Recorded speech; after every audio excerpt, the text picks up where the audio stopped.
因为我告诉你，那一个火影男他的挑衅就是要换来你的委屈，而这个委屈才会产生这整件事情的巨大张力。12,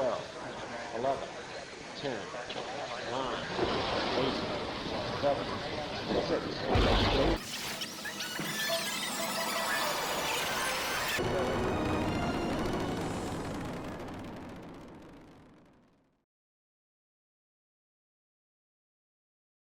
Hey yo, welcome to Paper 时光绘画以及画家的频道，我是画家杨力。但我们今天聊的不是绘画，我们今天聊一件非常猛爆的一个事件，就是台艺大火影男斧头事件。这件事情大概占据了1周的靠北艺术啊、媒体版面啊等等等，只要是跟艺大或艺术相关的人，大概都有听过这个事件。这个事情的事发经过是什么呢？简单的说，就是有一个学生大概在5月11号的时候，拿了一把斧头进到了一个6校 PK 展的展场里面，然后呢，就拿这个斧头呢对着这个北艺大作品展场上砍了过去，然后砍，把这个木板砍得乱七八糟的。第二天的时候事发，所有人舆论哗然，就当砰就这样炸开了。这个事情本身后来其实真正点火的是有关于这位火影男。这个火影男这个道歉文一登出来，哇，哗然了。有兴趣的、想细读的人，在自己按暂停键这样看。我必须要普及一下这个展览，因为这个展览本身它的性质其实挺特殊的。这个 PK 展呢是一个跨校际的活动，等于说不管是考到什么学校，只要你的学校有意愿，都可以一起来，然后他们找同样的一群评图老师，给大家一个直接的公开对决的机会，然后一个一个评图。所以其实梦窗是一个有一定规模的活动。当下知道这个事情的时候呢，校内老师并没有第一时间就是觉得说，哦，你这样做很不好，而是在了解完原因之后说，因为是校际展览，这位火影男是台艺的学生，在这方面来说，老师觉得说你是否还要有一个道歉的表明。结果刚刚的道歉文就横空出世，前面先讲他为什么这么做，他怎么样切合这个展名。他为什么在这空间干这个事情？他最后其实强调了一点，就是他砍爆的那个木板是他自己的。然后呢，还有一件事情就是，他其实不如大家想象的是直接拿斧头去砍那个带有作品的展墙，而是他先把作品拿下来放旁边，然后砍那个木板，再把那个作品拿下来放上去。所以他最后就有一种，我不知道大家在生气什么，我这个是塞好的，根本就没有会砍到你们画的风险啊，你们大惊小怪什么？但是怎样，我还是跟你说对不起。这个事情一打下来，可以说一时激起千层浪啊。首先是北大的同学听完之后就说那不要再讲了，我再也不接受了，你就滚吧。老师们、台艺大学生内部的网站们就开始很多人说，哇，台艺之耻啊，败类啊，老套无聊啊，甚至还有人说这个东西是假艺术啊，然后还有人说你根本就不够格。所以我倒是有一些小小的点，我觉得值得替这位火影男辩护啦。说这种什么台艺之耻啊什么，其实我觉得这种东西大可不必啦。学校就是学校，学生就是学生，大家不用故意把自己的责任想象得这么重。再来就是说，它是假艺术这件事情，我必须要强调在这个人人都是艺术家的时代，艺术已经失去了事实判断的基准，所以其实我们不能够去直接指涉，或是直接指着别人的作品说这是假艺术，或这不是艺术。其实我觉得这个东西本身来讲不是那么的客观。但是有一件事情倒是可以来谈，就是有人说他的作品不够格、不够好这件事情。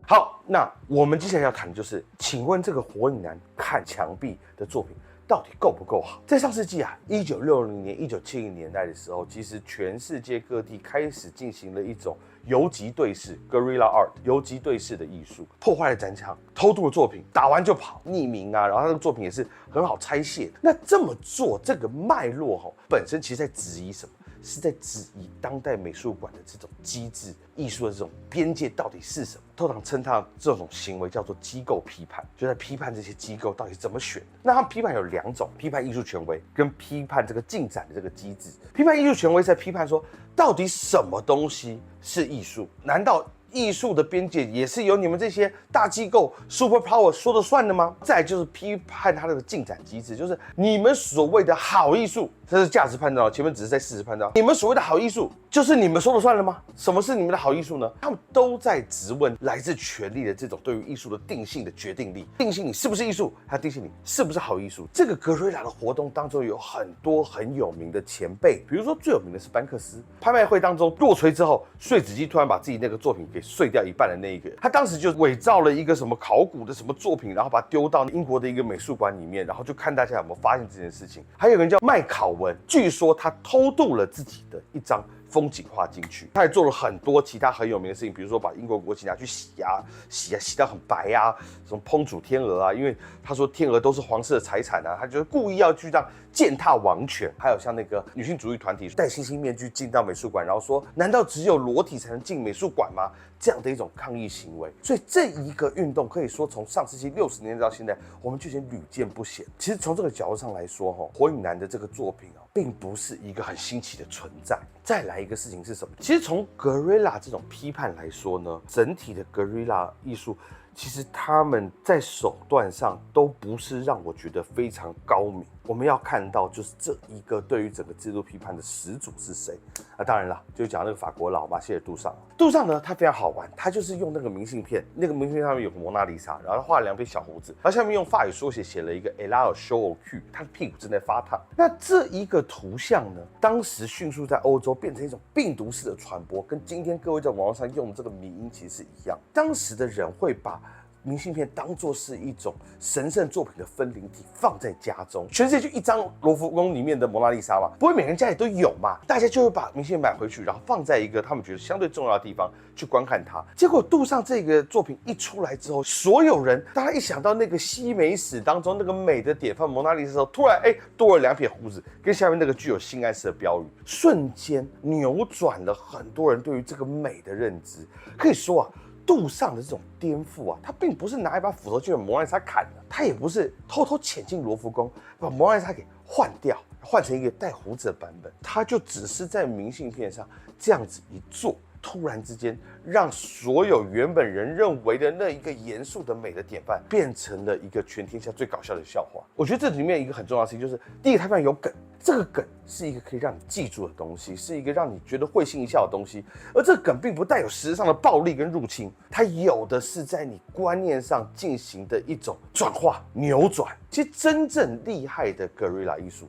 我觉得某种程度上是像杜尚这样，他针对的是观念上的，是概念上的，而不是去真的去破坏别人的展墙。这也是为什么最后我们看那个 Stop the Oil 就进去泼漆，然后把手粘在墙上的那个抗议活动的时候，我们都会觉得很无聊。所以杜尚这一个对于体制的颠覆，它是一种有梗的、幽默、轻微、高级的，并且在你脑袋产生一个忘不掉迷因的这样子的一个东西。我觉得这是真正高级的 Guerrilla， 真正高级的 Guerrilla 进攻是概念，而不是场馆本身。这个火影男作品本身屡见不鲜以外，其实他们也没有学会到那一个真正批判制度、批判这整个社会偏见、社会这种文化结构的这种祖师爷杜尚那样子的一个手段。所以这件事情让我觉得其实本质上是非常可惜的，没有那么深思熟虑的一个行为。那么我们再回到这里面来他今天的诉求真的有达到吗？我们有了解到前面那篇文章，当然他这个文章写的其实我不太能懂啦，但是据说他本身是一个非常反北艺的一个学生。我必须说，拿斧头去砍向一个北艺学生的作品，真的能反思北艺大这件事情吗？我们在做这种抗议的时候，我们所选择的对象是要经过一种很好的思考的。因为我们到底在抗议什么，向谁抗议，这都是这种制度批判里面非常重要的学问嘛。其实今天这个北艺同学，他并不代表北艺这件事情。那北艺当然他在艺术社会当中有一些被讨论的事情，他们过度侵占资源校风怎么样啊，这些都是可以被批评的，可以被讨论的。但是前提是你讨论对象得要是，而不是只是挑了一个北艺的展墙，然后就一斧子劈下去。你或许砍到了一张北艺同学所画的作品，但是你并没办法砍到你真正想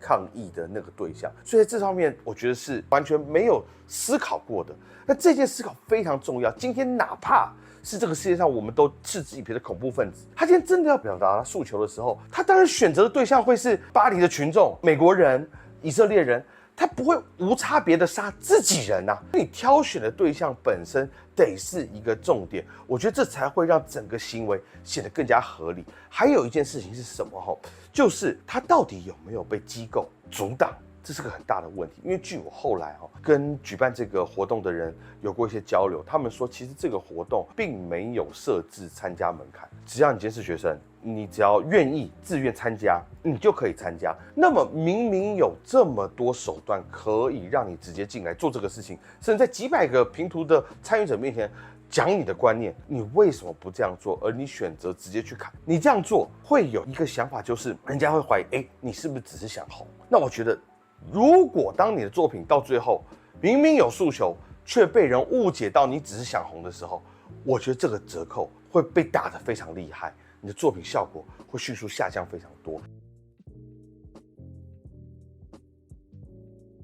那么，在我刚刚讲完这一通之后，接下来我就要开始为双方都去思考，当你们应对到这件事情的时候，应该怎么样做，才能让你们做得更好。我们先从机构的角度来评判这个事情其实对于机构本身，就所谓学校自己要有一个认知，作为抗议者，他们本身就在寻求对抗。当你越摆出一副要维持秩序、权力的强大的时候，抗议者会显得越发的合理。事实上，在很多 guerrilla 的艺术当中，最怕遇到就是馆方突然承认说：“你们做的对，你们的作品直接被我拉进来当展品，你太伟大了，你太棒了。”他做这种表扬，迅速的这一个抗议者将会失去他抗议者的身份，取而代之的是他会被别的抗议者怀疑说：“妈的，你是不是跟他暗自私相授受？你是不是一个被摸头的人？”这种摸头可以迅速瓦解抵抗者的这种抗议姿态，或者是你完全可以静悄悄的不把这件事情宣扬出去，请总务处把这边不满处理掉，我们换一面整张再来。这件事情就完全不会变成各位眼里所谓的那一个热点事件。那我们再谈到，在这个被砍的展架上面展出的学生，其实你应该有个认识，当代艺术场合并不是你脑袋里真的以为的那一个干净的、纯粹的、大家乖乖讨论问题的白盒子，它更像是中国有嘻哈里面那个，你有 freestyle 吗？或者是那个 hip hop 里面那种，来 battle 的这种互动式的这种场域。其实，在白盒子里面，互动是每天都在发生的事情，所以你心里头要有个准备，就是你需要在遇到这种时候的时候，迅速可以非常机灵的展现你的机智。比如说，他这个斧头砍完，对不对？你可以干嘛？你可以上面拿毛笔写台艺大学生斧劈春之练习，你还可以干嘛？你还可以去直接在那个展架上画了那个闪灵很有名的表情包，你就直接把它画上去，去做一种表达。而这个机制会迅速转化，让你再站上他所谓的那个作品之上，再让他的作品再变成你的作品。这就是一种很街头、很 freestyle 的一种做法。各位在镜头前面的人千万要知道，在当代艺术场域，这种突袭每天发生，你不要傻傻的以为，当你今天被权力机构保护起来的时候，你的作品被这样子用你不情愿的方法改变的时候，你还要用委屈的方法出来哭诉。因为我告诉你，那一个火影男，他的挑衅就是要换来你的委屈，而这个委屈才会产生这整件事情的巨大张力，而你让他得逞。其实如果用一种更聪明、更幽默的方法去对待他的话，这整件事情会迅速让你的逼格直线拉满。那对于这位火影男来说我倒是有个建议啦。其实我们看格瑞亚的先例他们很多人遇到这种事情，他们会使用一种绝招，叫策略性愚蠢。他突然跟你装疯卖傻，或他突然选择不作答，你用这种反制的，甚至是反逻辑的方法去应对，会总比你尝试用逻辑的方法去打出那一篇道歉文效果来得好。因为第一个，你那个道歉文里面其实文通句不顺，然后会迅速让我发现你要讲的事情跟你要表达的东西根本就是合不在一起的，而这个时候其实是会对你整件艺术作品大大扣分。你的作品你只是更敢做，但你却没有更会做。那说真的，如果这个事情我们只是在问谁更敢做的话，那我觉得这个世界上敢做的人其实很多，但谁更会做，才是足以证明你之所以艺术手段高过于别人的这个证明嘛。所以这件事情是你绝对要把它拿出来所彰显出来的。这个整件事情，我们回过头来看，那一篇文章是多余的，是不应该打的。事发过后的应对，才是这整件事情真正精妙的一部分。我看完这一切之后呢，其实我要从双方的这些反应再做一个复盘。这一切都有一个核心，这个核心就是媒体。其实各位看到这位火影男在做这个作品的时候呢，他其实后面是有人在跟拍的，只有他这个火影忍者村的这个小忍者团队帮他跟拍的。在所有 Guerrilla 的这一个活动当中，媒体意识、镜头意识都是这里面很重要的事情，甚至于它的重要程度就像绘画得有画布跟画纸一样的重要。没有这个东西，这东西可以说是不成立的。简单来说，这个世界上到处有反社会的人格，什么偷女生内衣啊，喜欢在别人的那个门前面写个猜啊，什么死全家啊，这种人比比皆是。为什么我们并没有去讨论他们？除了他们这个手段低下的原因之外呢，还有是因为他本身不占据媒体。所以各位要知道，这里面一切都是媒体。那从他去砍的那一面墙开始，如果需要第二天直接把它当垃圾处理，这所有新闻会不见。但是当他今天用另外一种方法处理，首先展墙上的学生觉得委屈，校方开始施压，然后所有人开始辱骂。在这个情况底下，反而把这整个媒体的情势点燃。那点燃的时候，借由大众的关注度，这关注度反倒会倒逼回去，把这个作品变成了真正我们现在所讨论的一件艺术事件作品。各位懂我这意思？要不然它只会是一个被斧头砍过的幕墙而已。所以这整件事情是被倒逼出来的。那倒逼好不好？到目前为止，各位看到网络上声量是变成什么样？这件事情到最后开始进挺火影男的人就出现了，已经从一小撮人当中流向了所谓大众。那我必须得说，大众他们真的可以了解或评论这事情当中的是非曲直吗？我这边质疑的不是大众的能力，而是大众当然没有镜头前正在看节目的各位懂艺术嘛。而当你今天把这件事情流向大众的时候，就会有很多声音跑出来，你们艺术家是不是自视过高啊？觉得自己的作品是不能被触碰的啊，非常自以为是啊，人家也没有砍到啊，等等，这一切声浪就会全部扑过来，它会掩盖了任何理性讨论这件事情的声音。而我必须说，当你选择升级事态的时候，某种程度上，你也让你的讨论的权利、讨论的视角流到了更大的方向。而我觉得，这对于还觉得自己是艺术家的各位是一个非常不好的事情，因为当事情到那一步的时候，这一切的讨论将会变成一种非常混沌的谩骂、攻击，到最后一切意义全部不见，只剩下那一个充满斧头、斧痕的墙壁还依然留在各位心里。那么今天讲这件事情，就是跟大家支支招，告诉大家，在未来的艺术世界当中，如果你遇到这件事情，或如果你想做这件事情，你们应该怎么办 ？OK， 这是 Penverse 一个人绘画以及画家的频道，我是画家杨力，我们下次见喽，拜拜。